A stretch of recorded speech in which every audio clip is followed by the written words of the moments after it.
வணக்கம், நான் உங்கள் Deena. Welcome back to Deena kitchen. இன்றைக்கி நம்ம சேனலில் நம்ம வீட்டில் எல்லாருக்கும் பிடிச்ச மாதிரி கார கொழுக்கட்டை, அதுக்கப்புறம் இந்த வெங்காய சமோசா எப்படி பண்ணுறது பார்க்க போகிறோம்.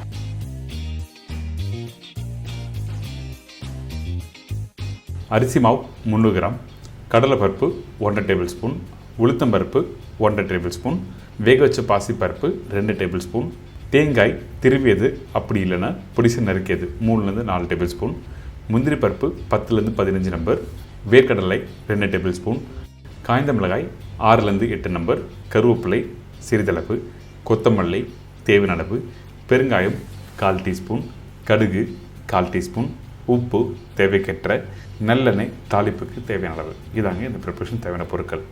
இந்த காரக்குழுக்கட்டைக்கு நம்ம என்ன பண்ண போகிறோம்னா, நீங்கள் நார்மலாக வீட்டில் பண்ணும்போது மாவை பிசைஞ்சிட்டு அதுக்கப்புறம் தாளித்து கொட்டி நல்லா மிக்ஸ் பண்ணுவீங்க. அப்படி பண்ணாமல் இந்த மெத்தடில் பண்ணால் சூப்பராக இருக்கும். ஏங்கிட்டனா கொழுக்கட்டை நீங்கள் ப்ரிப்பரேஷன் முடித்த பிறகு கொஞ்சம் ஹார்டாகும்ல, அந்த மாதிரி ப்ராப்ளம் வராமல் பண்ணுறதுக்கு இந்த மெத்தடில் ட்ரை பண்ணுங்கள். ரொம்ப நல்லாயிருக்கும், சாஃப்டாக இருக்கும். அதுக்கு கடாயில் தேவையான அளவுக்கு எண்ணெய் ஊற்றிருக்கேன். அதாவது தாளிப்புக்கு தேவையான அளவு எண்ணெய் கொஞ்சம் லைட்டாக சூடாகிற டைமில் நம்மக்கிட்ட இருக்க இந்த கடுகு, கடலைப்பருப்பு, உளுத்தம்பருப்பு தாளிப்பை போடுறோம். இந்த கடலைப்பருப்பு, உளுத்தம்பருப்பு, முந்திரி, வேர்க்கடலை வறுக்கிற டைமில் மீடியமான ஃப்ளேமில் வச்சு வறுக்கணும். ஏங்கிட்டனா அப்போ தான் சாப்பிடும்போது கொஞ்சம் அந்த கடக்கு முடக்குன்னு இருக்கும், சாப்பிட்றதுக்கு நல்லாயிருக்கும். பச்சை வேர்க்கடலை போடல, வறுத்த வேர்க்கடலை தான் போட்டிருக்கேன் இந்த இடத்துல. ஏங்கிட்டனா வேர்க்கடலை வறுக்கிறதுக்கு டைம் எடுக்கும், அதனால தான் வறுத்த வேர்க்கடலை டேரெக்டாக போட்டிருக்கோம். அதே டைமில் காஞ்ச மிளகாய் போடுறோம். காஞ்ச மிளகாய் உடச்சி போடுங்க.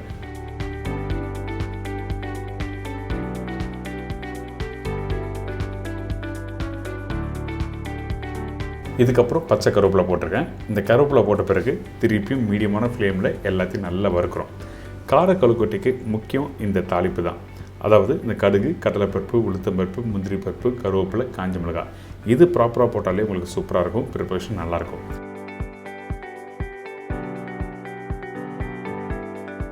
இதுக்கு பிறகு பெருங்காயம், வேக வச்ச பாசிப்பருப்பும் போட்டிருக்கோம்.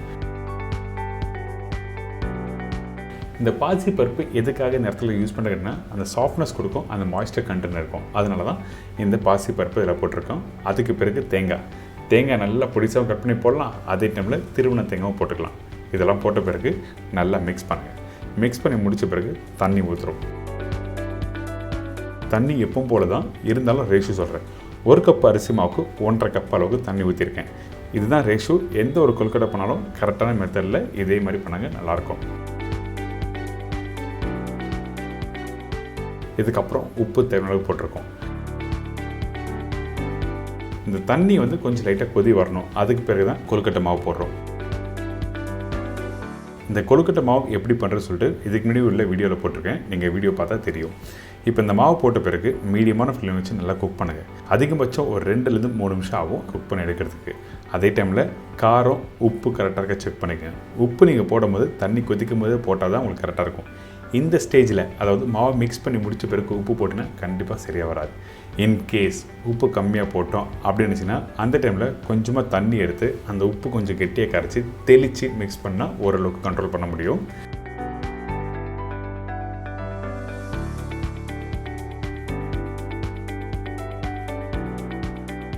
அந்த மாவு பாருங்கள், கையில் எடுத்துனா ஒட்டாத பக்குவத்தில் கரெக்டாக இருக்கும். உப்புமா எப்படி பண்ணுவீங்க அதே மாதிரி கான்செப்டில் தான் இருக்கணும். கையில் ஒட்டாமல் கரெக்டாக வந்திருக்கா, இதே மாதிரி தான் இருக்கணும்.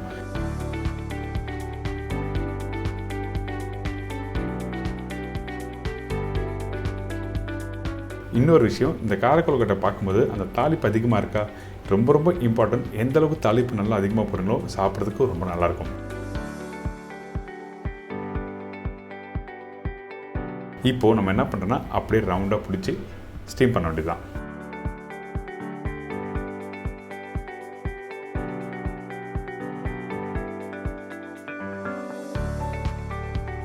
உங்களுக்கு பிடிச்ச மாதிரி நீங்கள் சைஸில் பிடிச்சி நீங்கள் ஸ்டீம் பண்ண ஆரம்பிக்கலாம். அந்த மாதிரி தான் நான் ரவுண்டாக பிடிச்சி வச்சுருக்கேன். இப்போது இந்த ஸ்டீமரில் 1 by 1 ப்ளேஸ் பண்ணிவிட்டு கரெக்டாக ஒரு 6-8 நிமிஷம் நீங்கள் ஸ்டீம் பண்ணி எடுத்துனா போதும். ஆல்ரெடி குக் பண்ணியிருக்கோம், அதனால் ரொம்ப நேரம் ஸ்டீம் பண்ண வேண்டாம்.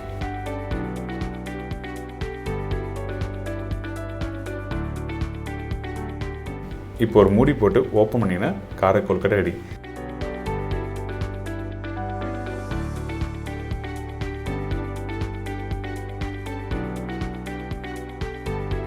கலர் பார்க்குறதுக்கு கொஞ்சம் அந்த ஒயிட் கலர் இல்லாத மாதிரி இருக்கும். ஏங்கன்னா அந்த காஞ்ச மிளகா உடச்சி போட்டிருக்கோம். ஆனால் இந்த கொழுக்கட்டையை நீங்கள் 1 மணி நேரம் கழித்து நீங்கள் உடச்சி சாப்பிட்டாலும் சாஃப்டாக இருக்கும். அந்தளவுக்கு பிரமாதமாக இருக்கும்.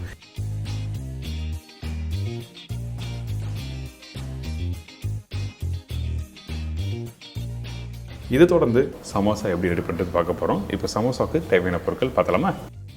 வெங்காய சமோசாவுக்கு தேவையான பொருட்கள் மைதா 250 கிராம், பெரிய சைஸ் வெங்காயம் 4 நம்பர், உருளைக்கிழங்கு 2 நம்பர், சில்லி பவுடர் 1 டீஸ்பூன், சீரகம் powder 1/2 teaspoon, chaat masala 1/2 teaspoon, butter 1 tablespoon, உப்பு தேவையான அளவு, எண்ணெய் ஃப்ரை பண்ணுறதுக்கு தேவையான அளவு. இதாங்க இந்த ரெசிபிக்கு தேவையான பொருட்கள். இப்போ நம்ம என்ன பண்ண போகிறோம்னா இந்த சமோசாவுக்கு மாவு மிக்ஸ் பண்ண போகிறோம். அதனால் மைதாவை நம்மக்கிட்ட இருக்க இந்த போரோசோலோட கிளாஸ் பவுலில் போட்டிருக்கேன்.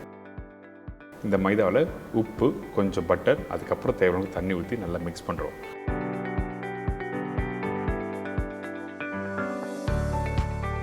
மாவு மிக்ஸ் பண்ணும்போது நல்லா டைட்டாக மாவு மிக்ஸ் பண்ணிக்கணும். லூஸாக மாவு மிக்ஸ் பண்ணக்கூடாது. அதுக்காக மட்டும்தான் அப்பப்போ கொஞ்சம் கொஞ்சமாக தெளித்து நீங்கள் மிக்ஸ் பண்ண சொல்ல வரேன். எடுத்த உடனே தண்ணி அதிகமாகிடுச்சுன்னா மாவு லூஸ் ஆகிடும்.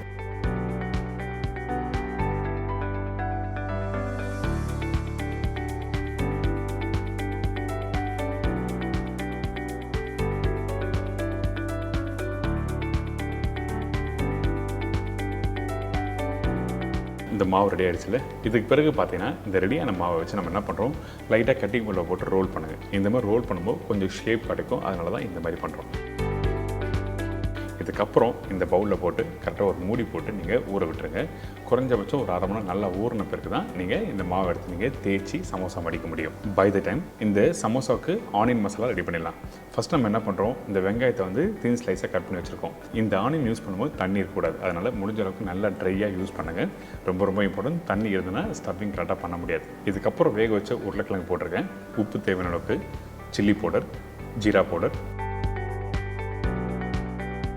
சாட் மசாலா இதெல்லாம் போட்ட பிறகு நல்லா மிக்ஸ் பண்ணுங்கள். சாட் மசாலா எதுக்காக நான் போடுறேன் கேட்டிங்கன்னா, அந்த சாட் மசாலா லைட்டாக அந்த புளிப்பு தன்மை தெரியும். அந்த வெங்காயம், உருளைக்கிழங்கு, அந்த சில்லி பவுடர் மிக்ஸ் பண்ணி சாப்பிடும்போது டேஸ்ட்டு சூப்பராக இருக்கும். நான் யூஸ் பண்ணிக்கிறது காஷ்மீர் சில்லி பவுடர் தான் யூஸ் பண்ணியிருக்கேன். நீங்கள் நார்மல் சில்லி பவுடர் போட்டிங்கன்னா உங்களுக்கு காரத்தோட அளவு அதிகமாகிடும். அதனால தான் காஷ்மீர் சில்லி பவுடர் சொல்கிறேன். இப்போது இந்த ஸ்டஃபிங் ரெடி ஆகிடுச்சு. அதே டைமில் இந்த டோ ரெடி ஆகிடுச்சு. இப்போ ஓப்பன் பண்ணி பார்த்தீங்கன்னா இந்த மாதிரி நல்லா சாஃப்டாக இருக்கும். இதுக்கு பிறகு நம்ம என்ன பண்ணுறோம், 2-3 வாட்டி நல்லா மாலிஷ் பண்ணுறோம்.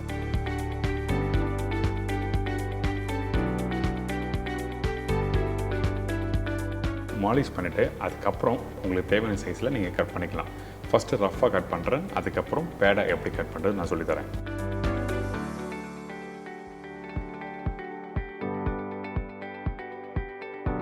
நம்மளோட பெரிய விரல் இருக்குல்ல, அந்த பெரிய விரலை 2 கார்னர்லையும் வச்சு நீங்கள் ப்ரெஸ் பண்ணணும். ப்ரெஸ் பண்ணும்போது அழகாக ரவுண்டாக வரும்.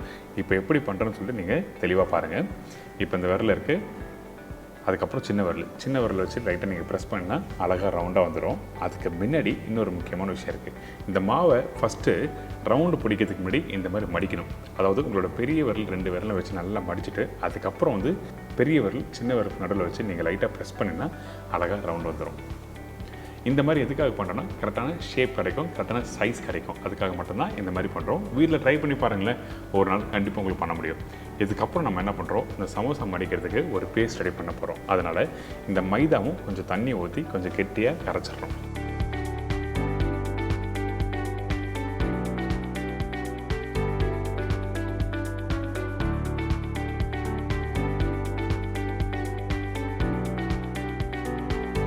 இந்த மாதிரி கெட்டியான பக்குவத்தில் வந்திருக்கும். இதுதான் பைண்டிங் ஏஜென்ட் சொல்லுவாங்க. இதுக்கப்புறம் நம்ம ரெடி பண்ணி வச்சுருக்க அந்த பேடா இருக்குல்ல, அந்த பேடா வந்து நம்ம சப்பாத்தி மாவு மாதிரி தேய்க்க போகிறோம். அதனால் கட்டிங் போல் கொஞ்சம் மாவு போட்டு இந்த மாதிரி ரோல் பண்ணுங்கள். நீங்கள் வீட்டில் எப்படி சப்பாத்தி தேய்ப்பீங்களோ அதே மாதிரி தேய்க்கணும். ஆனால் எந்த அளவுக்கு பேப்பர் மாதிரி தேய்க்க முடியுமோ அந்த அளவுக்கு பேப்பர் மாதிரி தின்னாக தேய்ச்சிருங்க. ரொம்ப இம்பார்ட்டன்ட். திக்காக இருந்ததுன்னா சமோசா உங்களுக்கு மடிக்கிறதுக்கு வராது.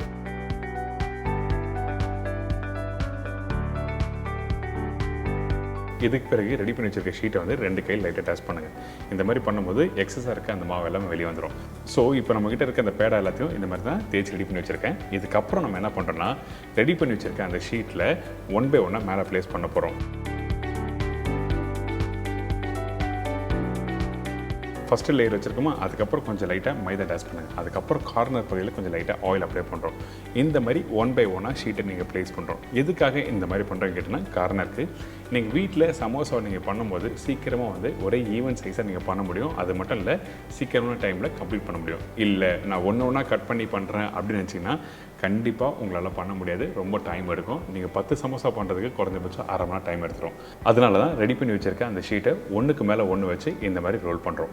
ரொம்ப இம்பார்ட்டன்ட். இந்த மாதிரி நீங்கள் பண்ணினா கரெக்டாக இருக்கும். இதுக்கப்புறம் நீங்கள் கடைசியாக ஒரு வாட்டி ரோல் பண்ணினா உங்களுக்கு எல்லா ஷீட்டும் ஈவன் சைஸில் கிடச்சிரும். அதுக்கப்புறம் இந்த தோசைக்கல்லை போட்டு நீங்கள் குக் பண்ண வேண்டியதான். இந்த குக் பண்ணுற விதம் எப்படி கேட்டிங்கன்னா, இந்த தோசைக்கல் சூடாக்கணும். நீங்கள் தோசைக்கல்லில் கரெக்டாக அந்த ஷீட்டை ப்ளேஸ் பண்ணி முடிச்ச பிறகு ஸ்லோ ஃப்ளேம் வச்சுருங்க. மிதமான சூடில் குக் பண்ணி எடுத்தீங்கன்னா இந்த ஷீட் வந்து ஒன்றோட ஒன்று தனித்தனியாக பிரிய ஆரம்பிக்கும்.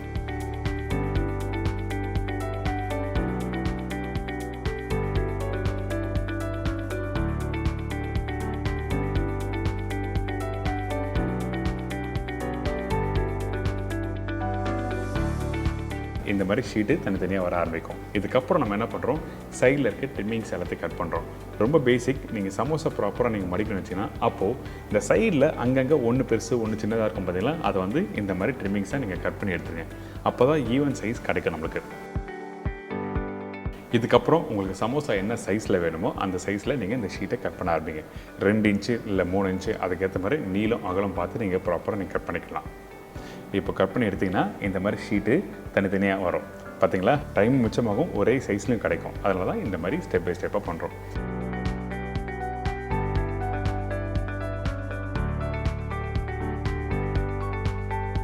இப்போ ரெடியான ஷீட்டை இதை அப்படியே ஒரு லேயர் எடுத்துருங்க. எடுத்த பிறகு நம்ம என்ன பண்ணுறோம், மேல் பகுதியில் ரெடி பண்ணி வச்சுருக்க அந்த மைதா பேஸ்ட்டு, அந்த மைதா பேஸ்ட்டை நீங்கள் எடுத்து மேலே அப்ளை பண்ணுங்கள்.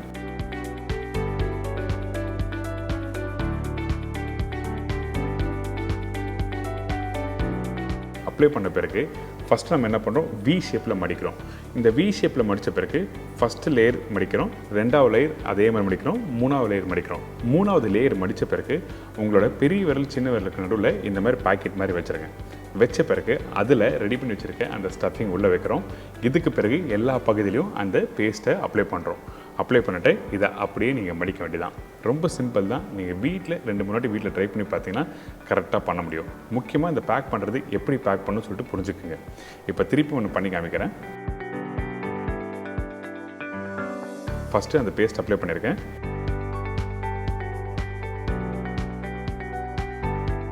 இதுக்கப்புறம் நீங்கள் வீட்டில் எப்படி பொட்டலம் மடிப்பீங்க, அதாவது மல்லிகை கடைக்கு போனாலோ இல்லை பீச்சுக்கு போய் சுண்டல் சாப்பிட்டாலும் எப்படி மடிப்பாங்க, அந்த மாதிரி 3 லேயர் வந்துருக்கணும்.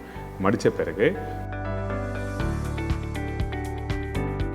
பிறகு ரெடி பண்ணி வச்சுருக்க அந்த ஸ்டஃபிங் உள்ளே வைக்கிறோம். தேவையானளுக்கு மட்டும்தான் ஸ்டஃபிங் வைக்கணும். அதிகமான ஸ்டஃபிங் வச்சுன்னா நீங்கள் மடிக்க முடியாது. அதாவது மேல் பகுதியை ப்ராப்பராக க்ளோஸ் பண்ண முடியாது சொல்கிறேன். இதுக்கப்புறம் எல்லா பகுதியிலும் அந்த பேஸ்ட்டை வச்சு அப்ளை பண்ணிவிட்டு இந்த கார்னர் பகுதி எல்லாத்தையும் வந்து இந்த மாதிரி ப்ராப்பராக மடித்து எடுத்திங்கன்னா சமோசா சைஸ் உங்களுக்கு கிடச்சிரும். இந்த மாதிரி தான் ஷீட்டு எல்லாத்தையும் கட் பண்ணி ரெடி பண்ணி வச்சுருக்கேன். இதுக்கப்புறம் ஆயிலில் ஃப்ரை பண்ண போகிறோம்.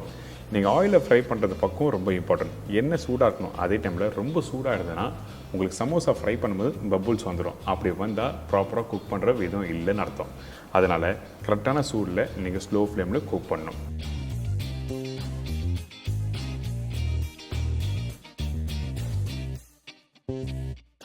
எப்பவுமே மைதா யூஸ் பண்ணி ஃப்ரை பண்ணுற இடத்துல எண்ணெய் மீடியமான ஃப்ளேம் வச்சு ஃப்ரை பண்ணால் மட்டும்தான் உங்களுக்கு கரெக்டாக குக் பண்ண முடியும்.